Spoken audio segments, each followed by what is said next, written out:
Right, to continuously celebrate Asian and Pacific Islander Heritage Month, let's cook Asian food this week. And I got 5 awesome recipes that I'd like to share with you. Stay tuned. The first dish that I want to share with you is Mapo Tofu. And I understand there's some difficulty to source some of the Asian ingredients. However, I got some great substitutions that you could find in your local supermarket. So for my Mapo Tofu, we have eggplant, mushroom, tofu, scallion, ginger, and garlic. It's not the easiest to source traditional Szechuan fermented bean paste.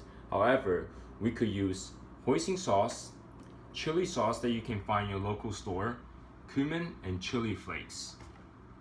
I happen to have Szechuan peppercorn in my pantry, so I'm going to add that to my Mapo Tofu.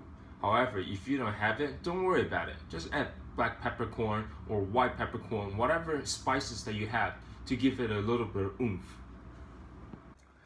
My first step is to use a food processor to chop up my mushroom and eggplant into mince. If you don't have a food processor, just use your knife. It will be fine. This is what my mushroom and eggplant look like.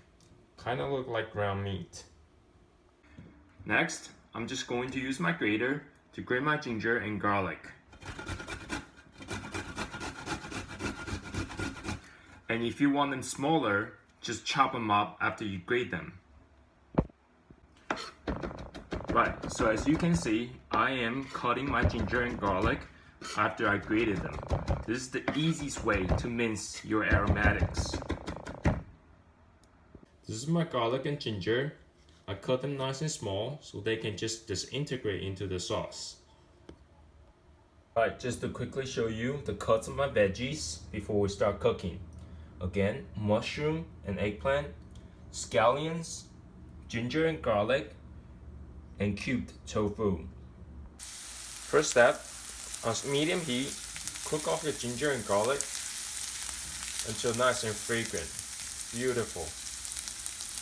Second step is to add your mushroom and eggplant and a little bit more oil and cook off the water coming from the mushroom and the eggplant until nice and fragrant.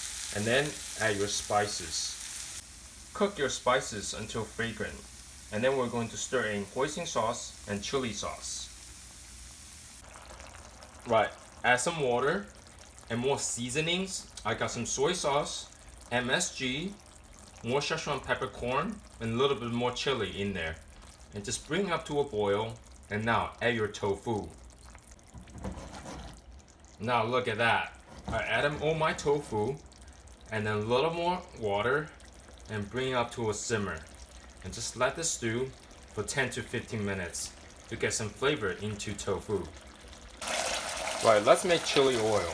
And we have done it once. Let's refresh our memory.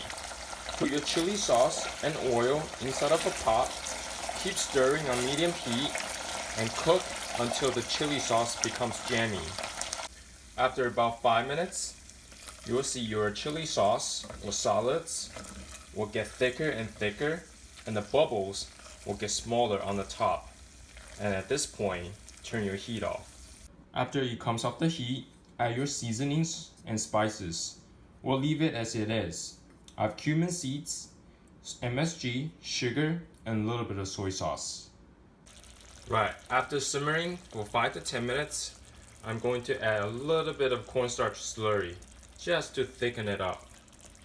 Right, last but not least, sprinkle in some fresh scallion. That is going to take it to the next level.